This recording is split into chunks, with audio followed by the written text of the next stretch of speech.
In this training episode, we're going to talk about growing your audience and your tribe. Welcome to Thriving Launch with Louise Congdon and Kamala Chambers, the show for heart-centered entrepreneurs who want it all. 5 days a week, we bring you different segments to inspire you to live a life of freedom. We interview the leading experts in the field of business, health, and love. Be sure to check out Training Tuesdays, where we give you a clear action plan to grow your own business. Do you have a product or service that you would like to sell online? Or maybe you've been thinking about it, but you're reserved to do it because you need a website, you need complicated systems, and you need to spend money? Well, I've created a completely free course that teaches you how to use Facebook in a purely organic way. This means no ads and no money are needed. You can use Facebook completely free. So head on over to thrivinglaunch.com, opt into my Profit from Social Media course. I'm going to teach you the free methods to using Facebook to make money today.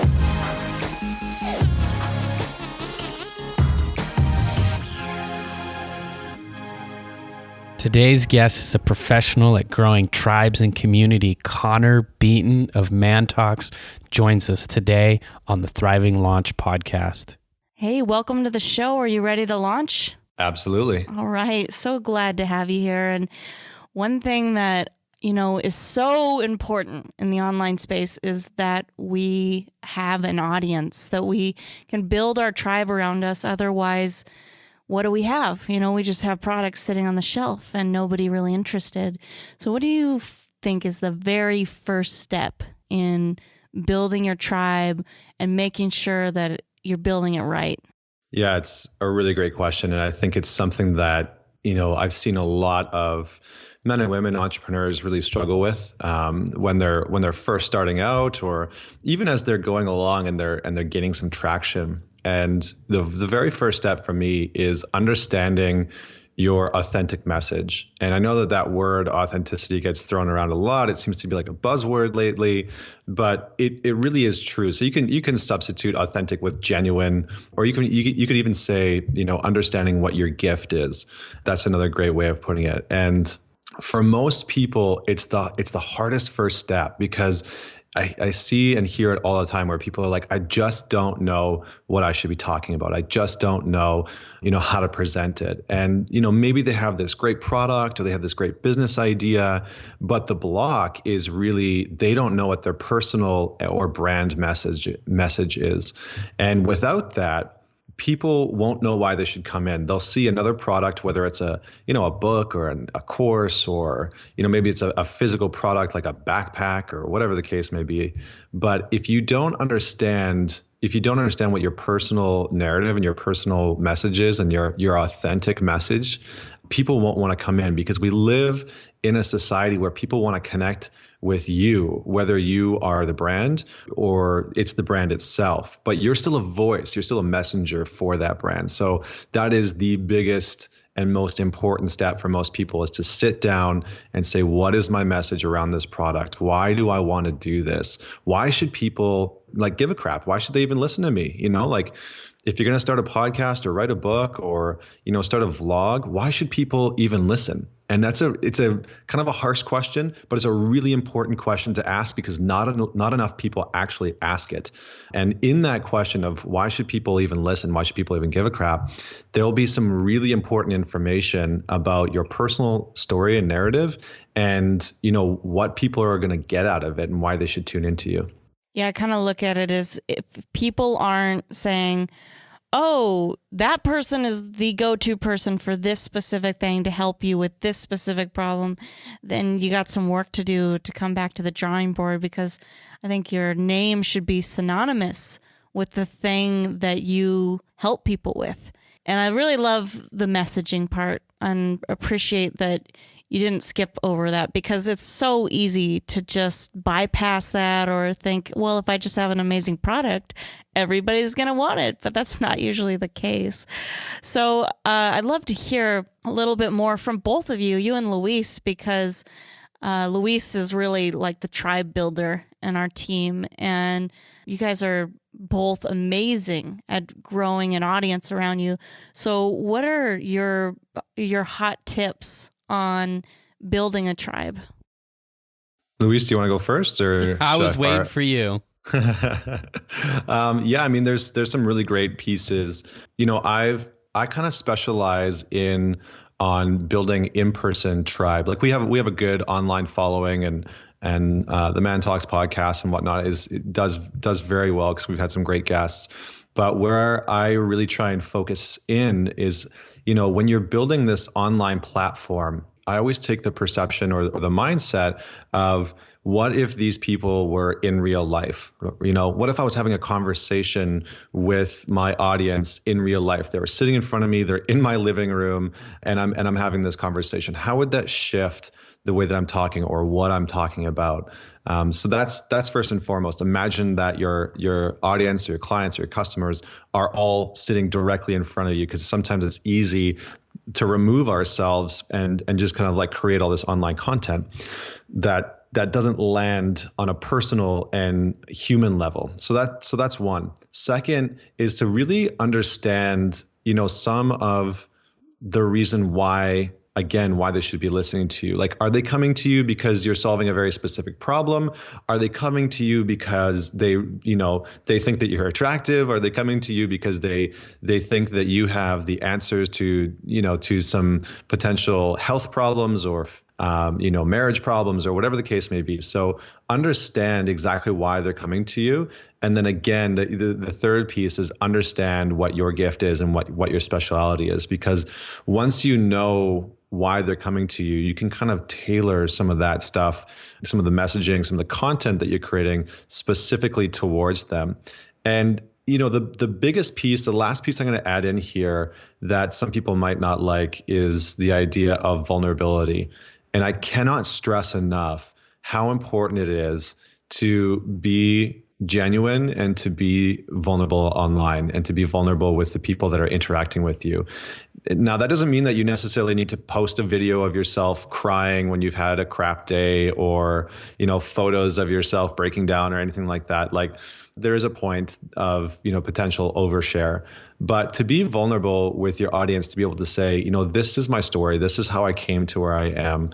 And to be able to say, what, sometimes I don't have all the answers, but I'll be able to figure it out. That vulnerability with people goes so far and will set you apart from every other person out there that's, trying to network market and, push their product out and sell the idea that they have all the answers. And that vulnerability will draw people in and invite them into the conversation instead of forcing the message onto them. That's really powerful. I love that piece about being authentic and being vulnerable. And it's one of the first things that when Kamala and I were doing our work together and she was coaching me, that was one of the first things that she really pushed me into, is being vulnerable. And, within my first few months of really working online and building a tribe online, I started to amass a lot of friends. I started to create a community, but I didn't really know how to get really vulnerable and really authentic and let people really know who I was.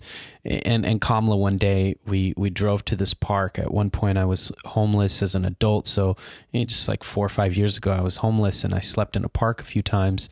And Kamala, asked me to take her to this park, and we got there and she said, I want you to do a video talking about what it was like to sleep in this part here in the park. And I said, I don't want to do that. I don't really want to talk about that part of my life. And she said, was the part of your life that people should know? You were homeless as a child as well. You became homeless as an adult. Now you have a thriving community of people who really want to get to know you. And this could be a really great way for you to connect with them. That was a very vulnerable share. But I'll tell you that because of that share, I really got an opportunity to open up some really powerful dialogue and connection with people that had never before reached out to me and talked to me, or people that, had similar stories and said, wow, I saw your story. I've never shared this publicly, but this is what happened to me. So that being vulnerable piece, is really important. And I appreciate your tidbit about, you don't need to overshare, or you want to have some discretion. If you're going through divorce or something like that, maybe you don't want to go into, the full details of what's happening with that. You can, be vulnerable and yet also be discreet in some fashion. We don't need to do the Hasselhoff video of him eating a burger drunk and sad about his divorce. We can find some kind of classy, safe way to still be vulnerable and healthy. The other piece that you hinted at, but didn't, I just want to bring it out even stronger, is giving your community a place. So yeah, if you're going to grow a community within your city, and you're hosting meetups, have a regular place and a regular, maybe time of month or time of year where people meet so that they can all congregate and get together, because a tribe needs to have a home. And as a leader, you need to be someone that leads people to the space. Otherwise, they're kind of lost and they don't really know how to connect with you and connect with each other. For me, one of my favorite places to do that is Facebook. Creating a Facebook group is a fantastic place to say, hey guys, we can all come here, we can chat, we can comment, we can all exchange information. And then from there, for me, after that, the next level, the even better level of that is taking it offline and hosting live in-person things so that we can connect on an even deeper level. But give your community a home. Yeah, I was just going to add one thing. I love all those points that you were talking about, the vulnerability and the David Hasselhoff thing. I think I love that analogy. I think the piece that I would just tie into that is the word respect. Vulnerability should always be respectful, and it should never come from a space of trying to go too deep too quick or trying to overshare. It should never be disrespectful to the other people that were potentially involved in this situation. And it should never be disrespectful to your audience. I think that's the biggest piece. If you're sharing things that you potentially would never want to hear another person share with you, that might be disrespectful for your listeners or for your audience. And so that's a really important piece to keep in mind. Really great stuff, you guys. And I'd love to hear a little bit more about where we all have our spaces that we resonate with most, whether it's Twitter or Facebook groups or Snapchat or something like that. But I'd love to hear a little bit more about where to find your tribe and how to know what the right place is. Yeah, I think it goes back to really understanding who your audience is and what they're looking for. So we specialize in in-person events. And so, Man Talks has events in almost 12 cities around North America. And it's a much more challenging task to create community in person than it is online, because, online you can have viral videos and you can, post things on Facebook and have it really spread like wildfire. But to create in-person community sometimes is a little bit more challenging, and understanding where those people are can be challenging. So, it usually does, if you want to create an in-person or online connection, I would say the best way to go about things right now, especially, is Facebook, is utilizing Facebook video, Facebook Live. There's so much traffic and traction in there. You can get across a message to your audience. You can build it up on a public level very quickly. So that would be my first place to go for people out there that are starting out. And then I would take a serious look at YouTube, whether you have a podcast or, you're launching a book or a product or whatever the case may be, really taking a solid look at YouTube and finding ways to integrate that and build traction. If you have a podcast, you can post it on YouTube and link it back. It's a great way to build your connection. For me, I'm less of a Twitter guy. I've tried. I just can't get on board with it. I think Twitter in the next couple of years is really going to struggle. And, a lot of the social media analysts are talking about that. Gary Vee's talking about it constantly. And it's a hard place to build an audience in an authentic way, because most of the time, if you think about your Twitter audience, somebody will add you on Twitter, you add them back, and you get that annoying spam message, and your inbox of messages on Twitter is just full of people being like, hey, check out this free thing, or hey, check out the free that. And the majority of people don't look at that because it's not spam, it's just not personable. And I think the more that you can be personable with your audience in really genuine ways and find unique ways to connect with them, no matter what your platform is, whether you use Instagram and the live series that they have now, or whether you use Snapchat, doesn't matter what platform you choose. If you can find unique ways to be personable, that's what's going to build your community. That's what's going to bring people in, and that's what's going to spark conversation.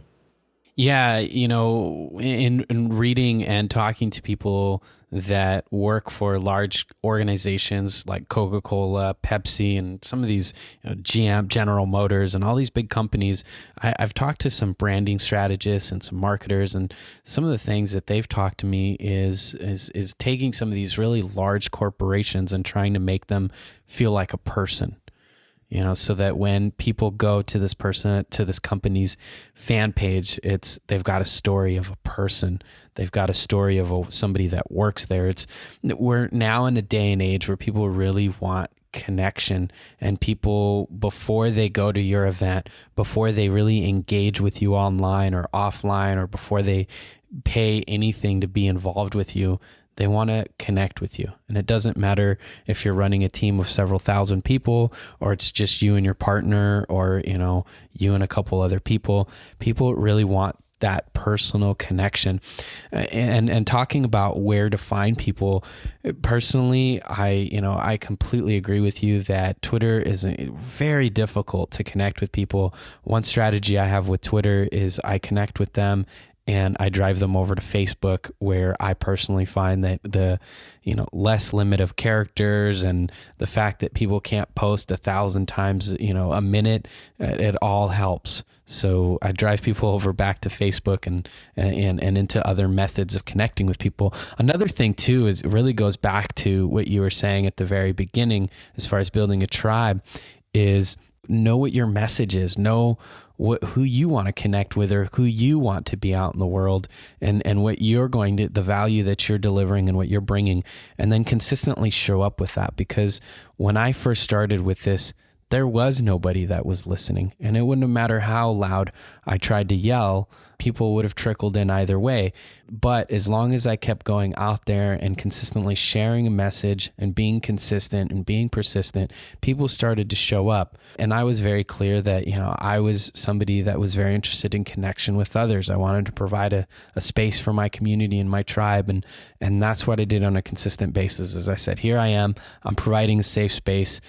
Check it out, guys. I'm over here if you want to be a part of it. And anytime anybody came into it, hey, it's really nice to meet you. And I made sure to really personally connect. This gets a little harder the bigger that we get, but nonetheless, we try to keep that as much as possible. Yeah, I think there's some really, really great insight and information in there for people who are starting out, or even for people that have a really solid foundation.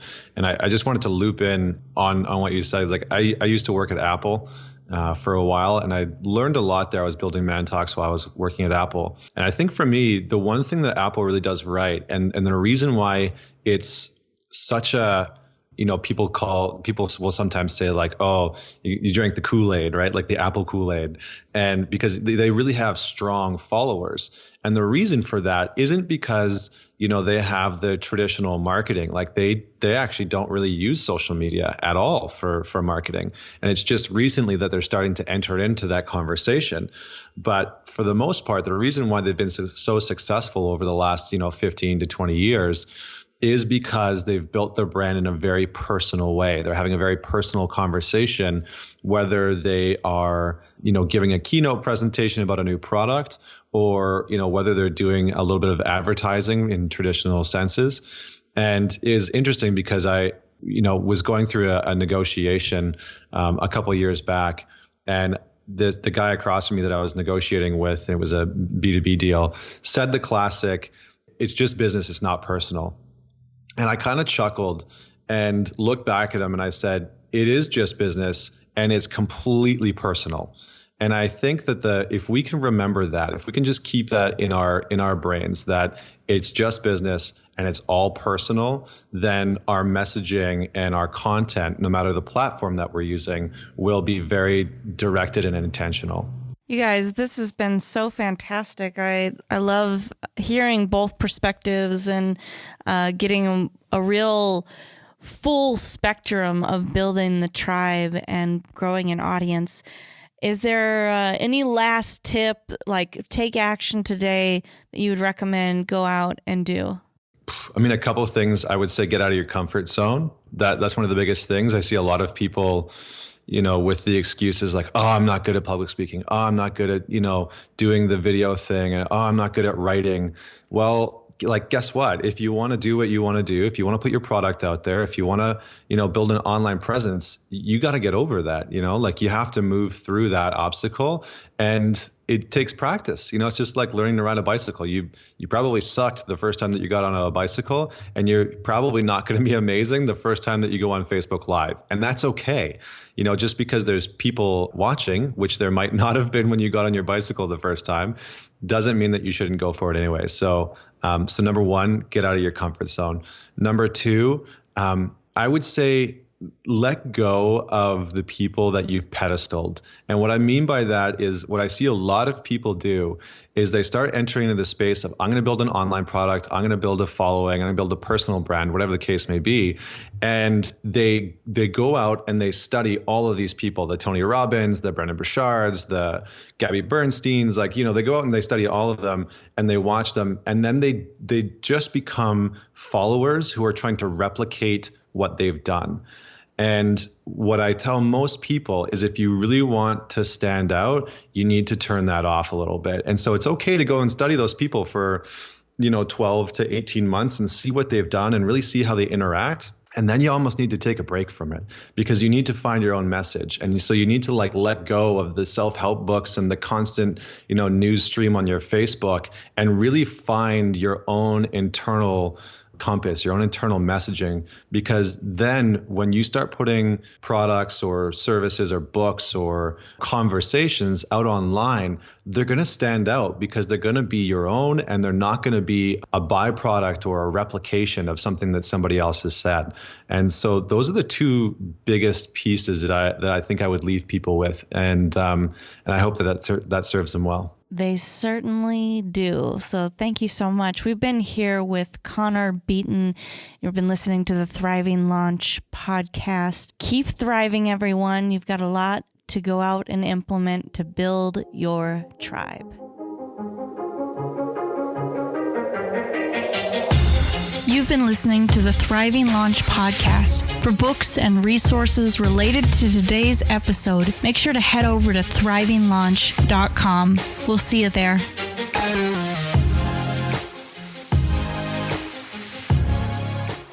Be sure to tune into the next episode where we talk with Wendy Maltz about healing from sexual trauma.